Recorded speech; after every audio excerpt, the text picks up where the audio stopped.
Hello guys, స్వాగతం. Push day vlog and explanation అనుకో. So నేనేమేమి push workouts చేస్తాను అనేది ఎక్స్ప్లెయిన్ చేస్తాను ఈ వీడియోలో. ఇది అందరికీ సెట్ అవుతుందా అంటే అవ్వదు. ఒక్కొక్కటి మసిల్ ఒక్కొక్కలా ఉంటుంది. ఐ మీన్ మసిల్ కాదు, కొంతమందికి సపోజ్ షోల్డర్స్ చిన్నగా ఉంటాయి, ఆర్మ్స్ ఏదో ఉంటాయి. సో వాళ్ళు ఫస్ట్ షోల్డర్ ప్రైవేట్ చేసి తర్వాత ఆర్మ్స్ చేయాలి. సో వర్కౌట్ ఎప్పుడైనా మన బాడీకి తగ్గట్టు కస్టమైజ్ చేసుకోవాలి. బట్ ఇప్పుడు నేను చెప్పిన పుష్ వర్కౌట్ అయితే మ్యాక్సిమం అందరికీ 80% వాళ్ళకి సెట్ అవుతుంది. నచ్చితే ఫాలో అవ్వండి, లైక్ కొట్టండి, సబ్స్క్రైబ్ కొట్టండి. వీడియో లెంతీ ఉంటుంది బట్ ఇన్ఫర్మేటివ్ ఉంటుంది. చూసేయి, స్టార్ట్ చేద్దాం.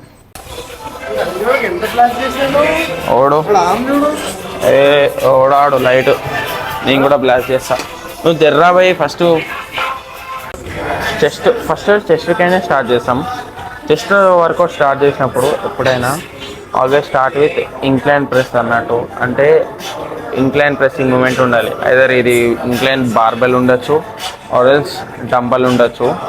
బట్ నేను పర్సనలీ డంబల్లో నాకు అంత గ్రోత్ అనిపించలే. బట్ బార్బెల్ చేస్తున్నప్పటి నుంచి చాలా స్ట్రెంగ్త్ ఇంక్రీజ్ అయింది అండ్ మంచిగా చెస్ట్ కూడా గుద్దలు పెరిగింది. బుద్ధి మాట. సో అట్లా. సో ఫస్ట్ వేరియేషన్ వచ్చేసి ఇంక్లైన్ బార్బెల్ ప్రెస్ అన్నట్టు. సో గైస్, ఈ వీడియో లాంగ్ ఉన్నా పర్లేదు, నేను కంప్లీట్గా క్లియర్గా ఒక వ్లాగ్ అండ్ ఒక పుష్ వర్కౌట్ సెక్షన్ లెక్క మిక్స్డ్ అనుకోండి. తీసేరా, అందుకే ఇయర్ ఫోన్స్ పెట్టుకోవద్దు నువ్వు. సో యా, ఎప్పుడైనా మనం వార్మప్ చేస్తాం కదా, ఫస్ట్ జనరల్గా అందరు వార్మప్ ఎట్లా వేస్తారు. సపోజ్ వాళ్ళ లాస్ట్ సెట్ వచ్చేసి 20 kgs ఉందనుకో, ఫస్ట్ 5 kgs ఒక 15 reps కొడతారు ఫస్ట్ సెట్. మళ్ళీ 10 తర్వాత సెకండ్ సెట్ వచ్చేసి 10 kgs ఒక 15 reps, 17 తో 12, 20 తోని 8 reps. ఇట్లా పిరమిడ్ సెట్ లెక్క వస్తారు అన్నట్టు, తక్కువ వెయిట్తోని పెంచుకుంటా సెట్కి. బట్ నేను అట్లా చేయను, నేను స్ట్రైట్ సెట్స్ చేస్తాను అన్నట్టు. స్ట్రైట్ సెట్స్ అంటే చేసే 4కి 4 సెట్లు ఒకటే వెయిట్ ఉంటుంది, దీన్ని స్ట్రైట్ సెట్స్ అంటారు. అండ్ 4 సెట్లలో 4గిట్లకి ఫెయిల్యూర్ హిట్ చేస్తా. దీనిలో ఎక్కువ గ్రోత్ ఉంటుంది compare to pyramid sets. So దీనికి మరి స్ట్రైట్ సెట్స్ చేసినప్పుడు బ్రో వార్మప్ ఎట్లా వేయాలి అంటే, మనం ఒకటే సెట్ చేస్తాము, ఒకటే సెట్లో మన వార్మప్ అయిపోతుంది అన్నట్టు. ఫర్ ఎగ్జాంపుల్ ఇప్పుడు నాకు ఈ ఇంక్లైన్ బెంచ్ ఉంది కదా, నేను 70 kgs 9 reps వరకు పోతా. సో 70 kgs ఎట్లా కొడతా, ఫస్ట్ ఎంటీ రాడ్ ఉంది కదా, ఎంటీ రాడ్తోనే ఒక 20 reps కొడతా. దాని తర్వాత ఇటు 10 అటు 10 వేసి చూపిస్తా సోది చెప్పడానికన్నా. సో ఫస్ట్ ఎంటీ రాడ్ తీసుకొని 20 reps మ్యాక్సిమం ఫాస్ట్ ఫార్వర్డ్ చేస్తాయి ఈ మూమెంట్.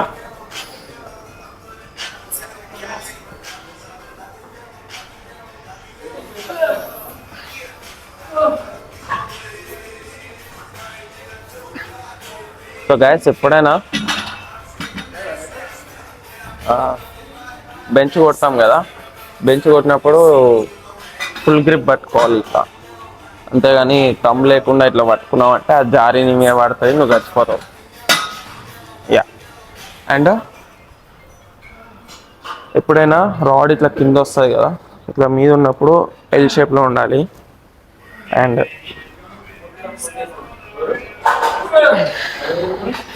కింద వరకు పోయి జస్ట్ టచ్ చేసి పుష్.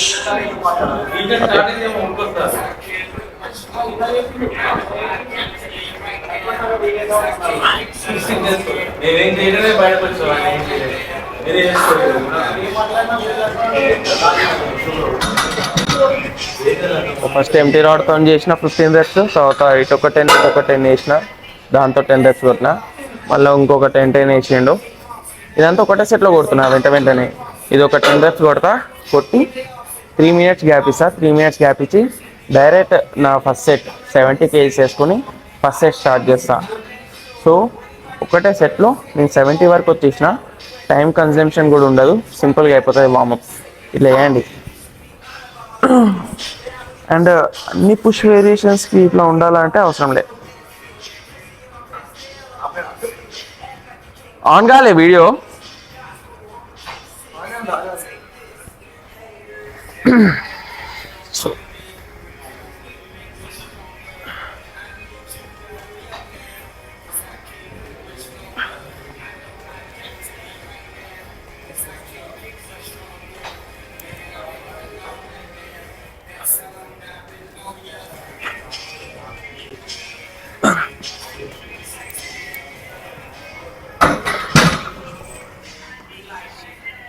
ఈ వీడియోలో ఓన్లీ నేను ఏమేం చేస్తానో చూపిస్తా, బట్ తర్వాత పెడతా each and every variation explain చేసుకుంటా వీడియోస్ పెడతా. సో సబ్స్క్రైబ్ చేసుకో. 70 kgs ఎన్ని రెప్స్ వస్తాయో రికార్డ్ చేస్తా, దాని తర్వాత డైరెక్ట్ నెక్స్ట్ సో ఇది నా ఫస్ట్ సెట్ హెవీయెస్ట్ సెట్ ఉంటుంది నాది. అండ్ సో నేను కట్లో ఉన్నా గైస్, అరౌండ్ 1.5 month నుంచి కట్లో ఉన్నా. నా పీక్ బల్క్లో 70 kgs 9 reps వస్తుండే, అండ్ ఇప్పుడు కూడా 9 reps వస్తాయి. సో నా ఫోకస్ ఏంటి అంటే ఒక్క రెప్ కూడా తగ్గద్దు, స్ట్రెంత్ ఎంత అయితే అంత రిటైన్ చేసుకోవాలి, అది మన గోల్. అండ్ ఎప్పుడైనా సరే మీరు గుర్తుపెట్టుకోండి ఎన్ని రెప్స్ వస్తున్నాయి. బల్క్లో ఉన్నారంటే 2 weeksకి ఒకసారైనా ఆర్ఎల్స్ వీక్లీ వన్స్ అయినా స్ట్రెంత్ స్పైక్ అవుతుందా లేదా అనేది మైండ్ఫుల్గా ఉండండి. సో చేద్దాం. అండ్ ఇంకొకటి ప్రోగ్రెసివ్ ఓవర్లోడ్ అంటారు కదా, అదొక పెద్ద షిట్ అనిపిస్తుంది. ఎందుకంటే ప్రోగ్రెసివ్ ఓవర్లోడ్ మనం చేయలేము. ప్రోగ్రెసివ్ ఓవర్లోడ్ అది మనకి అవుతుంది. ఎట్లా అంటే ఫర్ ఎగ్జాంపుల్ నాకు 70 kgs 9 reps వస్తాయి ఇంక్లైన్ బెంచ్.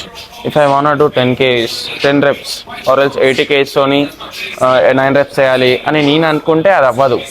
నా బాడీ గ్రో అయ్యి ప్రోగ్రెస్ అయితేనే నాకు వస్తాయి. సో ప్రోగ్రెస్ ఓవర్లోడ్ చెయ్యు అంటే మనం చేయలేము. మనం ప్రాపర్గా ట్రైన్ చేసి 100% ఇస్తేనే మన బాడీ ప్రోగ్రెస్ ఓవర్లోడ్ అవుతుంది. సో ఎవడైనా ప్రోగ్రెస్ ఓవర్లోడింగ్ చేయి అంటే అది కాని పని, అది అవుతుంది. It's a product of our hard work.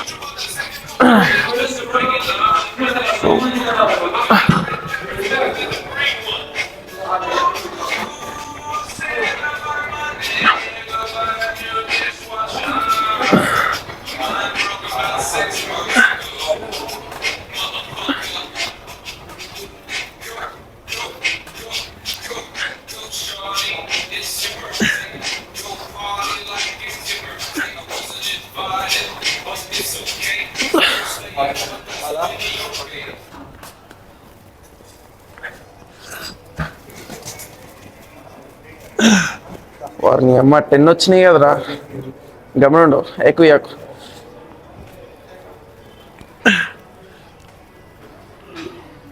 పడి. సో ఇంకొకటి, ఫెయిల్యూర్ ఎప్పుడైనా సరే మసిల్ కాంట్రాక్షన్లో ఉన్నప్పుడు రాదు, మసిల్ స్ట్రెచ్లో ఉన్నప్పుడు వస్తుంది. అంటే ఫర్ ఎగ్జాంపుల్ బెంచ్ అనుకో, మిడిల్ ఆఫ్ ది వర్కౌట్లోనే ఫెయిల్ వస్తుంది కింద, లాట్ పుల్ డౌన్ దానికి టాప్లో ఫెయిల్ వస్తుంది. అంతేగాని చాలామంది ఫెయిల్యూర్ హిట్ చేసిన అని అనుకుంటారు, అది యాక్చువల్గా ఇంకో 1-2 reps వస్తాయి. సో ఎప్పుడైనా ఫెయిల్యూర్ మిడిల్ ఆఫ్ ది సెట్లో రావాలి, అంటే మిడిల్ ఆఫ్ ది రెప్యుటేషన్లో రావాలి, or else start of the reputation, అంతేగాని ఎండ్ ఆఫ్ ది రెప్యుటేషన్లో రావద్దు.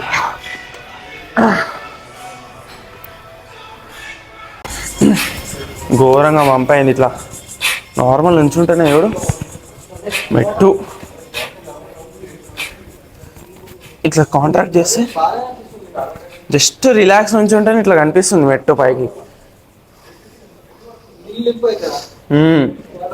సో ఎప్పుడైనా సరే చెస్ట్ ట్రైన్ చేస్తున్నాము అంటే always start with incline bench or dumbbell. ఎప్పుడైనా ఫస్ట్ అదే అండి, అందరికి అదే చిన్నగా ఉంటుంది అప్పర్ చెస్ట్. ఆ కింద ఇది ఇట్లా హ్యాంగింగ్ ఉండి మ్యాన్ బూబ్స్ లెక్క ఉండడం కన్నా ఇట్లా పైన ఉండడం better. So always start with incline pressing movements. Okay, and ఇప్పుడు నేను చేసిన బెంచ్ అయితే 4 sets. సో మీరు కూడా పుష్ పుల్ లెగ్స్ నాది ఫాలో అయితే first variation incline movement 4 sets. So next వచ్చేసి షోల్డర్ అన్నట్టు lateral raises చూపిస్తా, నా ఫామ్ కూడా చూపిస్తా. చాలా టెక్నిక్స్ ఉంటాయి. ఎట్లా అంటే ఇట్లా వేస్తాడు, కొంతమంది ఈడ డంబుల్ పెట్టుకొని చేస్తారు, కేబుల్స్ వేస్తారు. ఎస్, నాకు చాలా టెక్నిక్స్ ఉంటాయి, బట్ ఇది చెప్తా వినండి. స్కూల్లో డ్రిల్స్ చేస్తాం కదా, ఇట్లా 1 2 సేమ్ అట్లానే వెయిట్స్ తీసుకోండి, హ్యాండ్స్ స్ట్రైట్ పెట్టండి, ఎల్బో సేమ్ డ్రిల్స్ ఎట్లా లేపుతావు పక్కకి స్లోగా ఇట్లానే ఇక్కడ వరకే, కిందకి ఏమొద్దు, ఇక్కడ వరకే. అండ్ ఇది కూడా ఇట్లా ఇంత పైకి లేపకూడదు ఎప్పుడు షోల్డర్కి, అది మనకు మంచిది కాదు. ఇక్కడ నుంచి ఇక్కడ వరకు సరిపోతుంది, ఇక్కడ వరకు కూడా అవసరం లేదు, నేను చెయ్యా, నాకు షోల్డర్ వస్తుంది, ఇక్కడ వరకు సరిపోతుంది. చిన్న రేంజ్ ఆఫ్ మోషన్ ఉంది కదా, దీనిలో ఏంటంటే కాన్స్టెంట్ టైం అండర్ టెన్షన్ ఉంటుంది. అంటే ఇక్కడికైనా రెప్యుటేషన్కి స్వింగ్ వస్తుంది, మూమెంటం వస్తుంది, అండ్ టైం అండర్ టెన్షన్ కొద్దిగా తగ్గుతుంది ఇక్కడ. బట్ ఓన్లీ ఇట్లా చేస్తావు కదా, కాన్స్టెంట్ టైం అండర్ టెన్షన్ ఉంటుంది.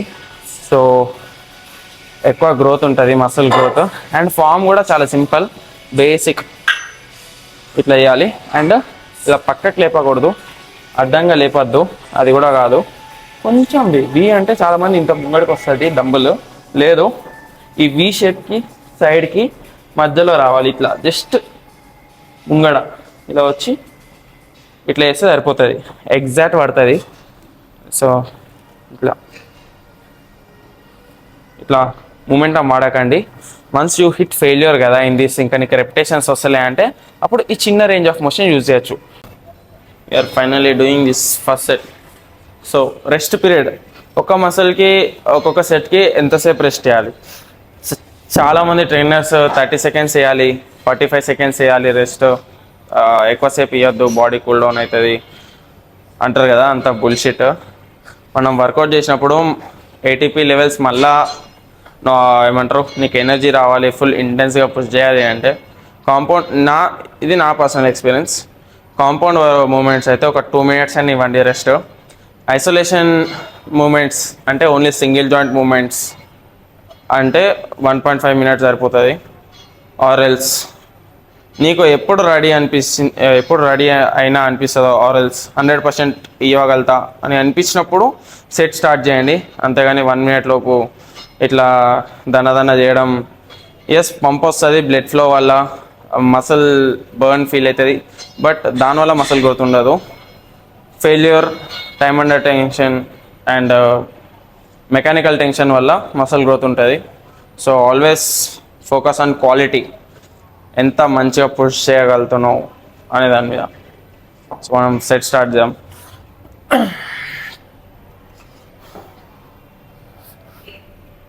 వెయిట్ ఎక్కువ ఉంది కాబట్టి నేను కాళ్ళు ఏమి ఆపలేను దీన్ని.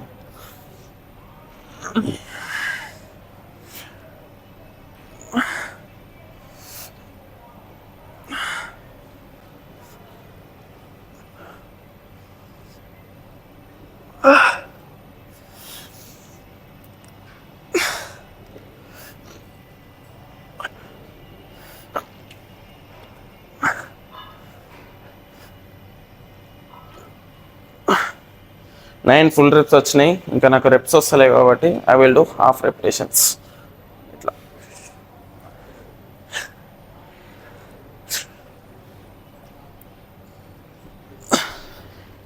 సో ఇట్లా ఫుల్ రేంజ్ తర్వాత ఈ చిన్న చిన్న రెప్స్ వస్తాయి కదా, వీటిని కూడా ఫెయిల్యూర్ హిట్ చేస్తే పార్షల్ రెపిటేషన్స్ అంటారు వీటిని.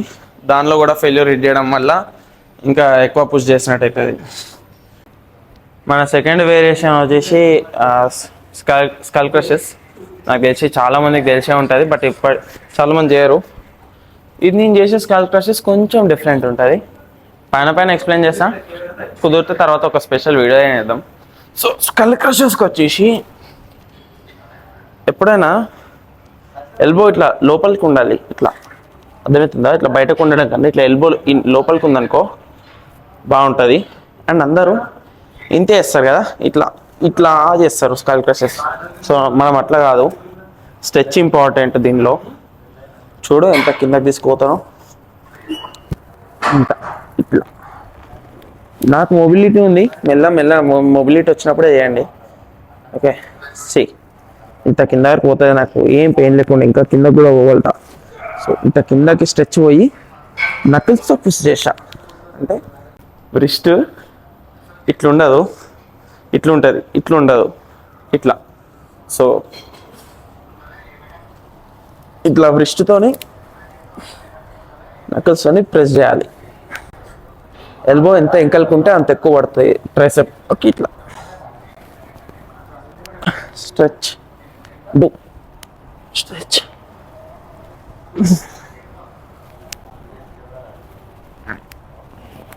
పార్షల్స్ కూడా చేసేసేయాలి ఇట్లా. దాని తర్వాత JB press, I mean close grip press movement. కింద పోయి ప్రెస్ ఈ మా అంటే ఒక 5 or 6 వస్తాయి.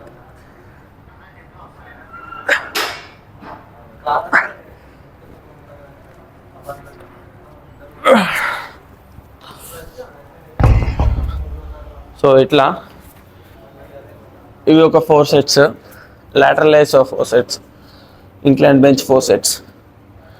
బేసికల్గా అన్ని 4 sets మనం చేసే వర్కౌట్లో, ఎందుకంటే పర్ వీక్ వాల్యూమ్ మ్యాచ్ అవ్వాలి, తక్కువ వేరియేషన్సే ఉంటాయి. ఈ 3 అయిపోయినాక నెక్స్ట్ బార్ డిప్స్ చేస్తా. ఇది మన second chest workout. Only 2 chest variations workouts చేస్తా. 2 chest, 2 side triceps, 2 shoulders. So next వచ్చేసి బార్ డిప్స్. సో మన 4th వేరియేషన్ వచ్చేసి బార్ డిప్స్. సో గాయస్ నేను 4 sets చేస్తా, మీరు 2 sets బార్ డిప్స్ చేసి 2 sets కేబుల్ ఫ్లైస్ చేయొచ్చు, 2 sets, or else 2 sets bench press కొట్టి 2 sets కేబుల్ ఫ్లైస్ చేయొచ్చు. నేను మాత్రం 4 బార్ డిప్స్ చేస్తా. ఇది కంప్లీట్లీ మీ చాయిస్. ఓకే, సో మనం బేసికల్గా బార్ డిప్స్ చేస్తాం కదా, ఇట్లా అందరు సూపర్ మ్యాన్ లెక్క ఇట్లా ఎంకల్కి కాలు పెట్టి చేస్తారు. అది ఈజీ షిట్, అంత ఎక్కువ కూడా పడదు. మనం చెస్ట్ బార్ డిప్స్ ప్రాపర్గా పడాలి అంటే చెస్ట్ కిందకు ఉండాలి, లెగ్స్ కూడా ఐదర్ స్ట్రైట్ ఉండాలి ఆర్ ముంగడుకున్నా బాగానే ఉంటుంది. ఇట్లా ఇట్లా కింద వరకు పోయి పుష్ కాంట్రాక్ట్, స్లోగా కింద వరకు ఇట్లా పోయి ఇట్లా మన లెగ్స్ మన బాడీకి ఎంత ముంగడుకుంటే అంత హెవీ పడుతుంది. సో ట్రై చేయండి.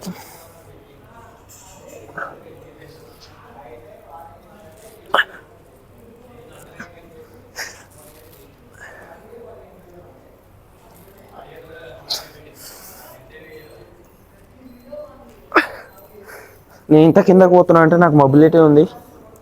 ఇంత కిందకి ట్రై చేయకండి, మీ షోల్డర్ మింగేస్తుంది,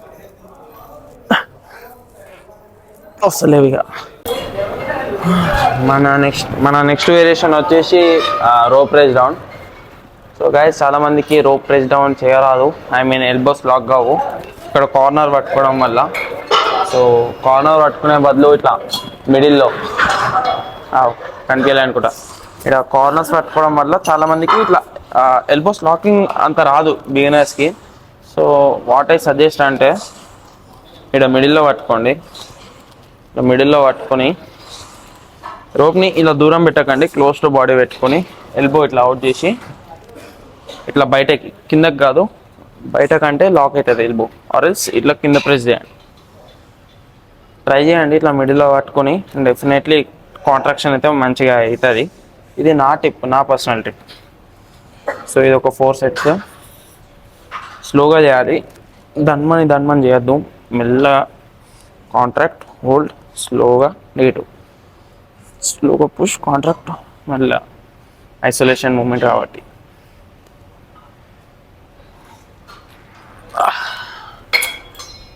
ఇది 4 sets. దీని తర్వాత షోల్డర్ అయిపోతుంది వరకు. లాస్ట్ వేరియేషన్ వచ్చేసి షోల్డర్ డంబల్ ప్రెస్. అండ్ దీని గేమ్స్ మళ్ళీ వార్మప్ అవసరం లేదు, because already incline bench press కొట్టిన అండ్ బార్ డిప్స్ చేసినాం కాబట్టి అంత అవసరం లేదు. సో జనరల్గా డంబల్ ప్రెస్ అందరూ ఇట్లా సంకల్ బయట పెట్టి ఇట్లా చేస్తారు కదా, అదంతా మంచిది కాదు.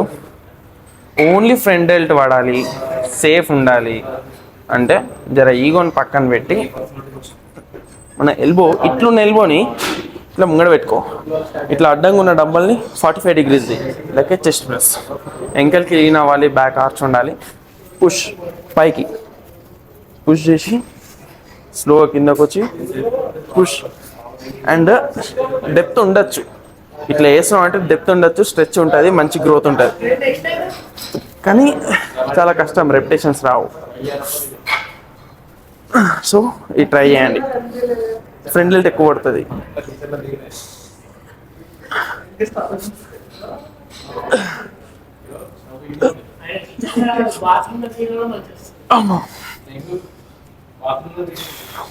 ఘోరంగా కష్టం.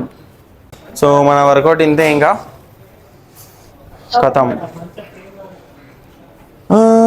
నెక్స్ట్ పుల్ వర్కౌట్ బ్లాగ్ పెడతా, ట్రై చేయండి. ఇక్కడ వరకు చూసామంటే నచ్చింది అనుకుంటున్నా. Thank you. వీడియోలు ఎంది బట్ ఇట్స్ ఓకే.